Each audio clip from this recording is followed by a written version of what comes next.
Wuthering Heights, Audiobook. Chapter 3. While leading the way upstairs, she recommended that I should hide the candle, and not make a noise, for her master had an odd notion about the chamber she would put me in, and never let anybody lodge there willingly. I asked the reason.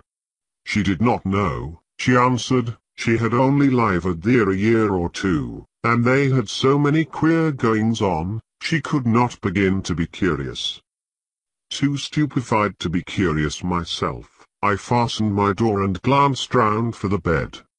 The whole furniture consisted of a chair, a clothes-press, and a large oak case, with squares cut out near the top resembling coach windows.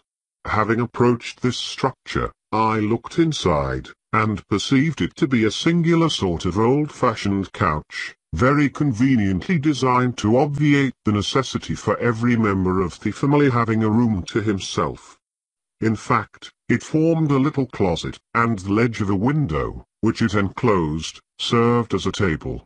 I slid back the panelled sides, got in with my light, pulled them together again, and felt secure against the vigilance of Heathcliff, and everyone else. The ledge, where I placed my candle, had a few mildewed books piled up in one corner, and it was covered with writing scratched on the paint.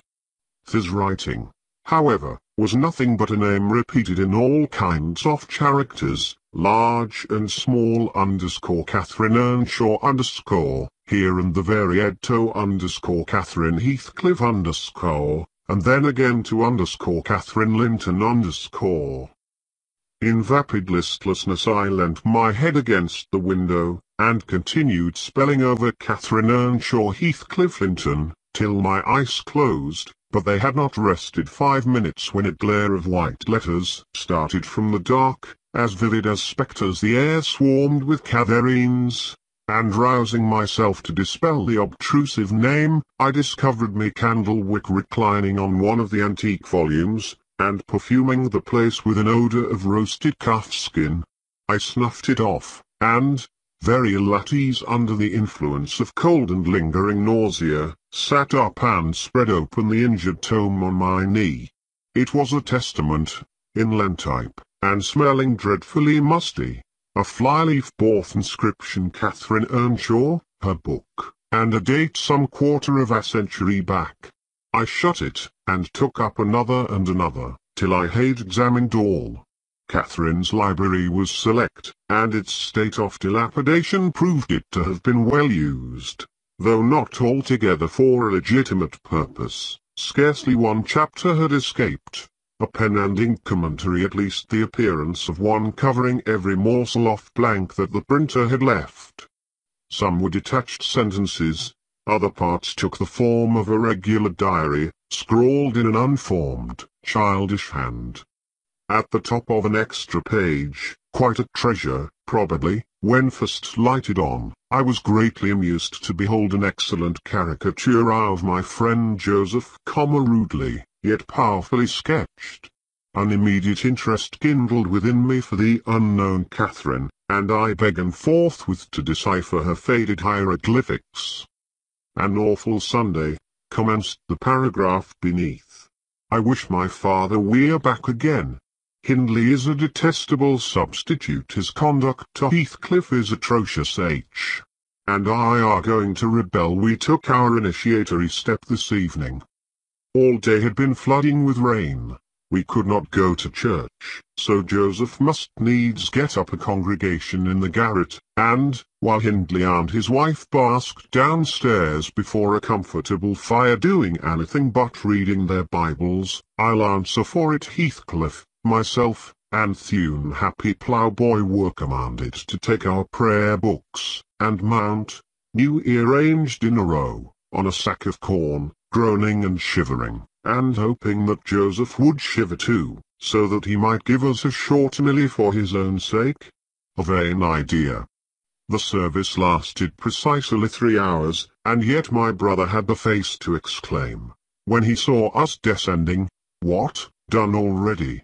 On Sunday evenings we used to be permitted to play, If we did not make much noise, now a mere titter is sufficient to send us into corners.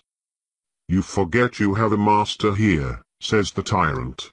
"I'll demolish the first who puts me out of temper. I insist on perfect sobriety and silence." "Oh, boy. Was that you? Francis, darling, pull his hair as you go by." I heard him snap his fingers. Francis pulled his hair heartily, and then went and seated herself on her husband's knee, and they were, like two babies, kissing and talking nonsense by the hour, foolish palaver that we should be ashamed of. We made ourselves as snug as our means allowed in the arch of the dresser. I had just fastened our pinafores together, and hung them up for a curtain, when in comes Joseph, on an errand from the stables. He tears down my handiwork, boxes my ears, and croaks. "T Maester nobber just buried, and Sabbath not to read, unty sound dot gospel still I year lugs, and ye darby laking. Shame on ye. Sit ye down, ill childer. There's good books en air if ye'll read 'em. Sit ye down, and think o' your souls."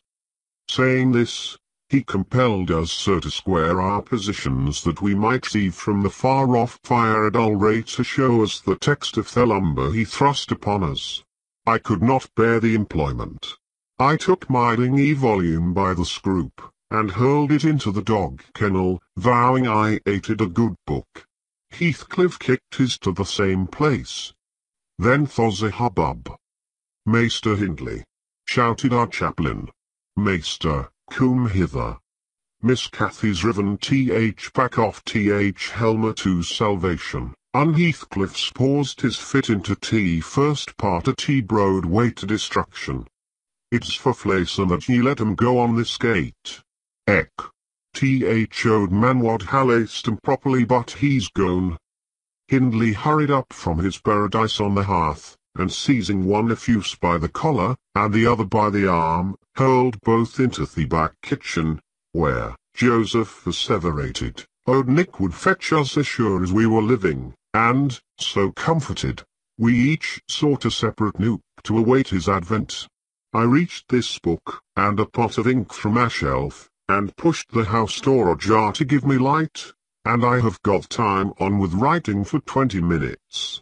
But my companion is impatient, and proposes that we should appropriate the dairywoman's cloak, and have a scamper on the moors, under its shelter.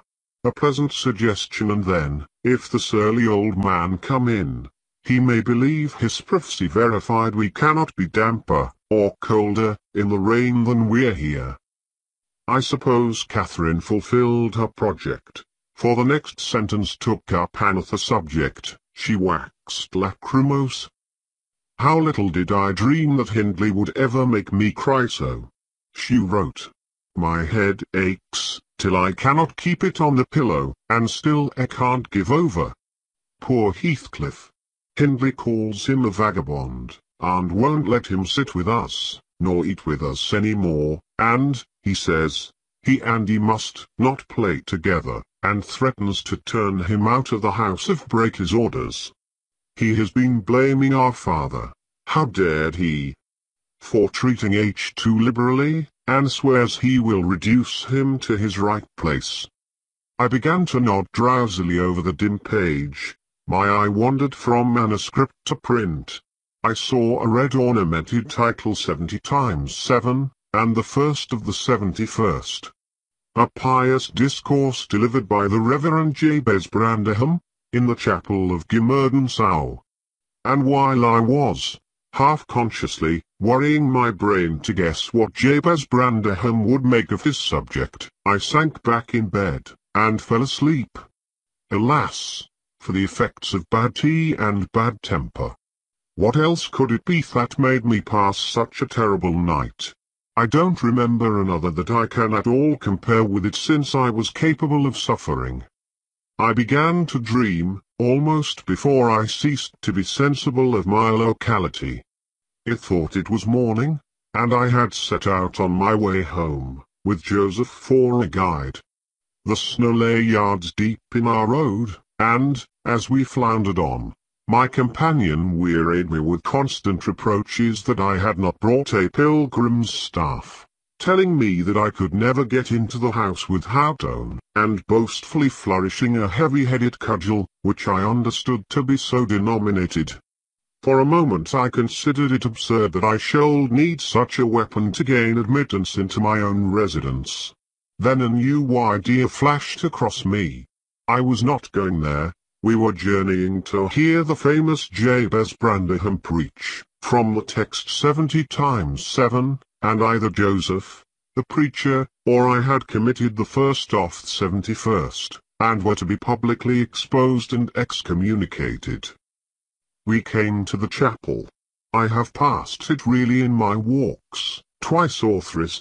It lies in a hollow, between two hills, an elevated hollow, near a swamp, whose peaty moisture is said to answer all the purposes of embalming on the few corpses deposited there.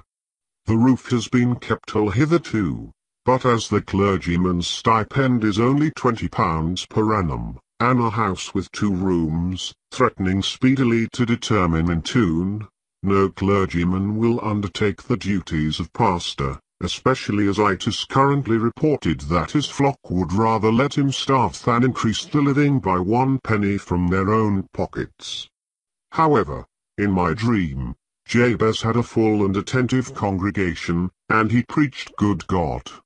What a sermon, divided into _490 parts, each fully equal to an ordinary address from the pulpit, and each discussing a separate sin. Where he searched for them, I cannot tell. He had his private manner of interpreting the phrase. It seemed necessary that both should sin different sins on every occasion. They were of the most curious character, odd transgressions that I never imagined previously. Oh, how weary I grow! How I writhed, and yawned, and nodded, and revived! How I pinched and pricked myself, and rubbed my eyes, and stood up, and sat down again, and nudged Joseph to inform me if he would ever have done. I was condemned to hear all out. Finally, he reached the apostrophe _first of the 71st . At that crisis, a sudden inspiration descended on me. I was moved to rise and denounce Jabez Branderham as the sinner of the sin that no Christian need pardon. Sir, I exclaimed, sitting here within these 4 walls, at on a stretch, I have endured and forgiven the 490 heads of our discourse. 70 times 7 times have I plucked up my hat and been about to depart. 70 times 7 times have you preposterously forced me to resume my seat. The 491st is too much. Fellow martyrs, have at him. Drag him down, and crush him totems, that the place which knows him may know him no more. Thou art the man cried Jabez, after a solemn pause, leaning over his cushion. 70 times 7 times didst thou gapingly contort thy visage. 70 times 7 did I take counsel with my soul. Lo, this is human weakness, this also may be absolved. The first of the 71st is come. Brethren, execute upon him the judgment written. Such honor have all his saints. With that concluding word, the whole assembly, exalting their pilgrim staves, rushed round me in a body, and I, having no weapon to raise in self-defense, commenced grappling with Joseph, my nearest and most ferocious assailant, for his. In the confluence of the multitude, several clubs crossed, blows, aimed at me, fell on other sconces. Presently the whole chapel resounded with rappings and counter-rappings. Every man's hand was against his neighbour, and Branderham, unwilling to remain idle, poured forth his zeal in a shower of loud taps on the boards of the pulpit, which responded so smartly that, at last, to my unspeakable relief, they woke me. And what was it that had suggested the tremendous tumult? What had played Jabez's part in the row? merely the branch of a fir tree that touched my lattice as the blast wailed by, and rattled its dry cones against the panes. I listened doubtingly an instant, detected the disturber, then turned and dozed, and dreamt again if possible, still more disagreeably than before.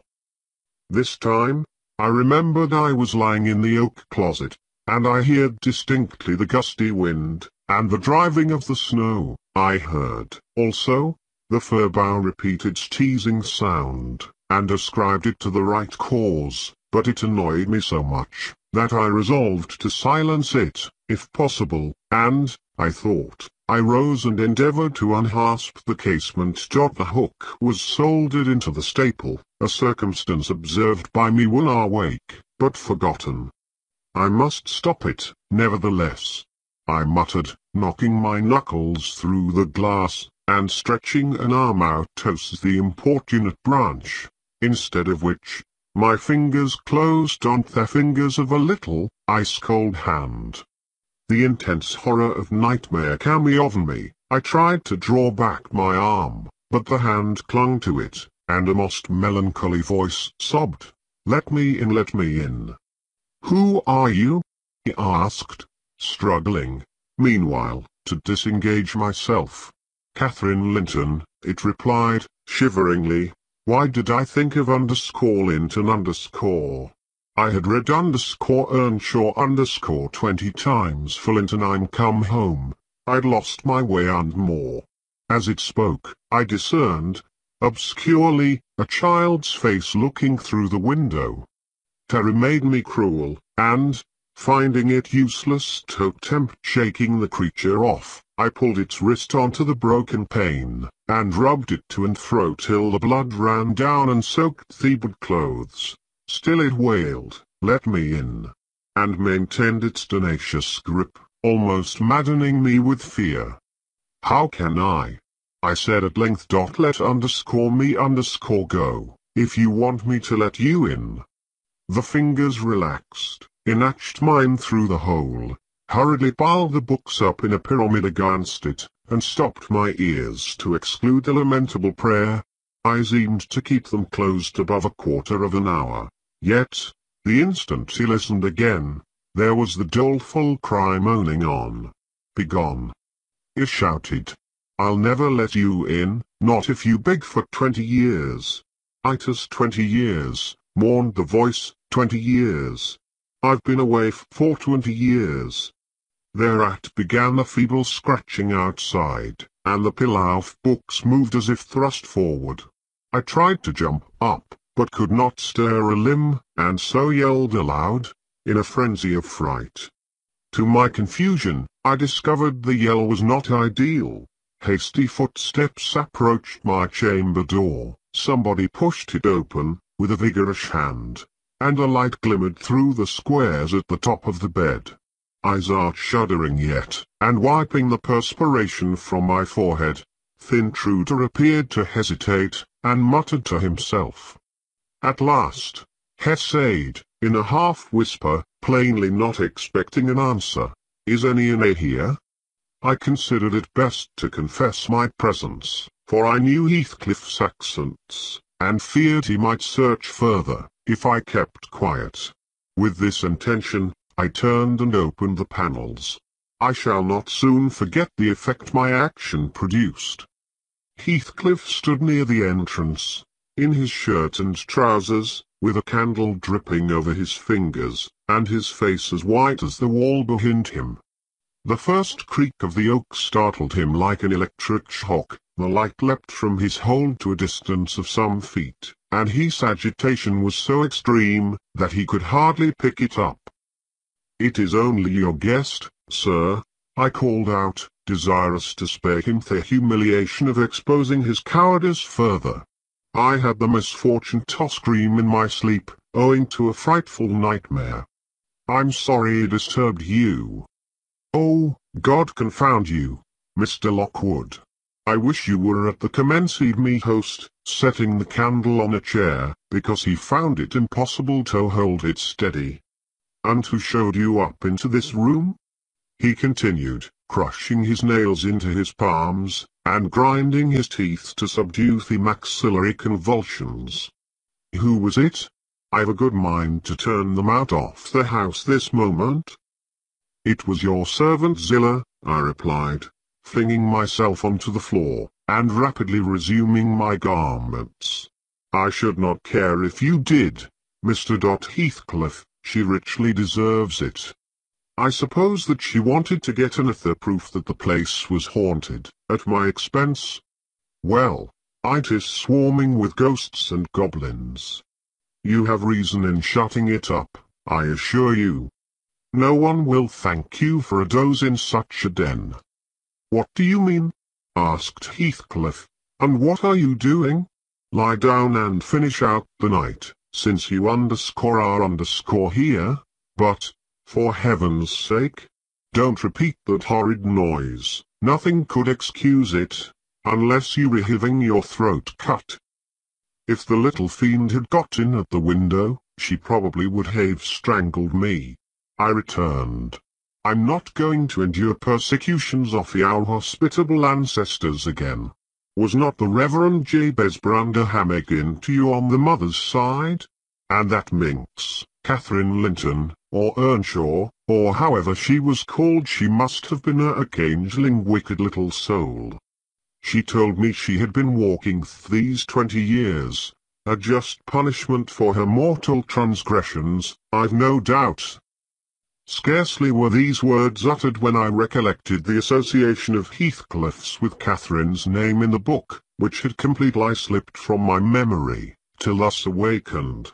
I blushed at mere consideration, but, without showing further consciousness of the offence, I hastened to add, "The truth is, sir, I passed the first part of the night in here." I stopped afresh. I was about to say perusing those old volumes, then it would have revealed my knowledge of the Ayrton, as well as their printed contents, so, correcting myself, I went on in spelling over the name scratched on that window ledge. A monotonous occupation, calculated to set me asleep, like counting, or... "What can you mean by talking in this way to me thundered Heathcliff with savage vehemence. "How dare you, under my roof, ? God. He's mad to speak so." And he struck his forehead with rage.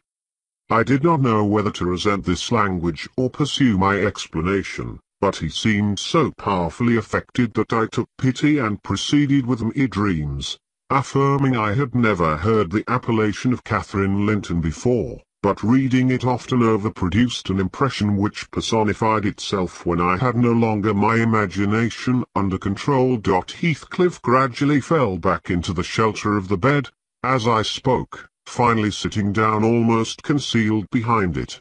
I guessed, however, by his irregular and intercepted breathing, that he struggled to vanquish an excess of violent emotion. Not liking to show him that I had heard the conflict, I continued my toilette rather noisily, looked at my watch, and soliloquized on the length of the night. Not 3 o'clock yet. I could have taken oath it had been 6. Time stagnates here. We must surely have retired to rest at 8. Always at 9 in winter, and rise at 4, said my host, suppressing a groan, and, as I fancied, by the motion of his arm's shadow, dashing a tear from his eyes. "Mr. Lockwood," he added, "you may go into my room. You'll only be in the way, coming downstairs so early, and your childish outcry has sent sleep to the devil for me." "And for me, too," I replied. "I'll walk in the yard till daylight, and then I'll be off, and you need not dread a repetition of my intrusion. I'm now quite cured of seeking pleasure in society, be it country or town. A sensible man ought to find sufficient company in himself." "Delightful company," muttered Heathcliff. "Take the candle, and go ere you please. I shall join you directly. Keep out of the yard, though, the dogs are unchained, and the house Juno mounts sentinel there, and nay, you can only ramble about the steps and passages. But, away with you. I'll come in 2 minutes. I obeyed, so far as to quit the chamber, when, ignorant where the narrow lobbies led, I stood still, and was witness, involuntarily, to a piece of superstition on the part of my landlord which belied, oddly, his apparent sense. He got onto the bed, and wrenched open the lattice, bursting, as pulled at it, into an uncontrollable passion of tears. "Come, he sobbed. "Cathy, do come. Oh, do _want_more. Oh, my heart's darling. Hear me _this_time, Catherine, at last." The spectre showed aspect as ordinary caprice. It gave no sign of being, but the snow and wind whirled wildly through, even reaching my station, and blowing out light. There was such anguish in the gush of grief that accompanied this raving, that my compassion made me overlook its folly, and I drew off, half angry to have listened at all, and vexed at having related my ridiculous nightmare, since it produced that agony. Though _y_ was beyond my comprehension, I descended cautiously to the lower regions, and landed in the back kitchen, where a gleam of fire, raked compactly together, enabled me to rekindle my candle. Nothing was stirring except a brindled, grey cat, which crept from the ashes, and saluted me with a querulous mew. 2 benches, shaped in sections of a circle, nearly enclosed the hearth. On one of these I stretched myself, and Grimalkin mounted the other. New ear both of us nodding ere anyone invaded our retreat, and then it was Joseph, shuffling down a wooden ladder that vanished in the roof, through a trap. The ascent to his garret, I suppose. He cast a sinister look at the little flame which I had enticed to play between the ribs, swept the cat from its elevation, and bestowing himself in the vacancy, commenced the operation of stuffing a 3-inch pipe with tobacco. My presence in his sanctum was evidently esteemed a piece of impudence too shameful for remark. He silently applied the tube to his lips, folded his arms, and puffed away. I let him enjoy the luxury unannoyed, and after sucking out his last wreath, and heaving a profound sigh, he got up, and departed as solemnly as he came.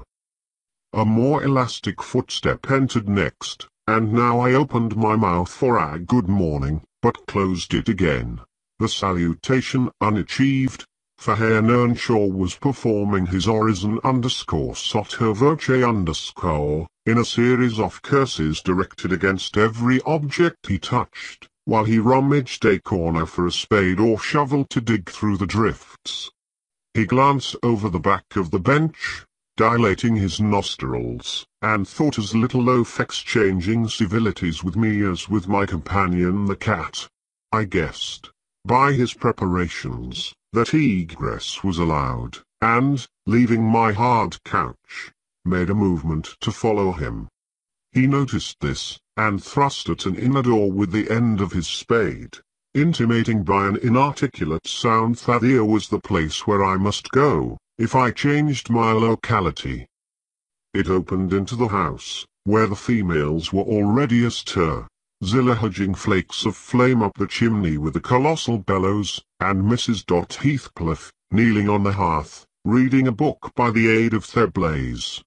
She held her hand interposed between the furnace heat and her eyes, and seemed absorbed in her occupation, desisting from it only to chide the servant for covering her with sparks, or to push away a dog, now and then, that snoozled its nose over forwardly into her face. I was surprised to see Heathcliff there also. He stood by the fire, his back towards me, just finishing a stormy scene with poor Zillah, who ever and anon interrupted her labour to pluck up the corner of her apron, and heave an indignant groan. "And you worthless," he broke out as I entered, turning to his daughter-in-law, and employing an epithet as harmless as duck, or sheep, but generally represented by a dash. "You are, at your idle tricks again. The rest of them do earn their bread, you live on me charity. Put your trash away, and find something to do. You shall pay him for the plague of having you eternally in my sight, do you hear, damnable jade? I'll put my trash away, because you can make me if I refuse, answered the young lady, closing her book, and throwing it on a chair. But he'll not do anything, though you should swear your tongue out, except what it please. Heathcliff lifted his hand, and the speaker sprang to a safer distance, obviously acquainted with its weight. Having no desire to be entertained by a cat-and-dog combat, I stepped forward briskly, as if eager to partake the warmth of the hearth, and innocent of any knowledge of th' interrupted dispute. Each had enough decorum to suspend further hostilities. Heathcliff placed his fists, out of temptation, in his pockets. Mrs. Heathcliff curled her lip, and walked to a seat far off, where she kept her word by playing the part of a statue during the remainder of my stay. That was not long. I declined joining their breakfast, and, at the first gleam of dawn, took an opportunity of escaping into the free air, now clear, and still, and cold as impalpable ice. My landlord hallooed for me to stop ere I reached the bottom of the garden, and offered to accompany me across the moor.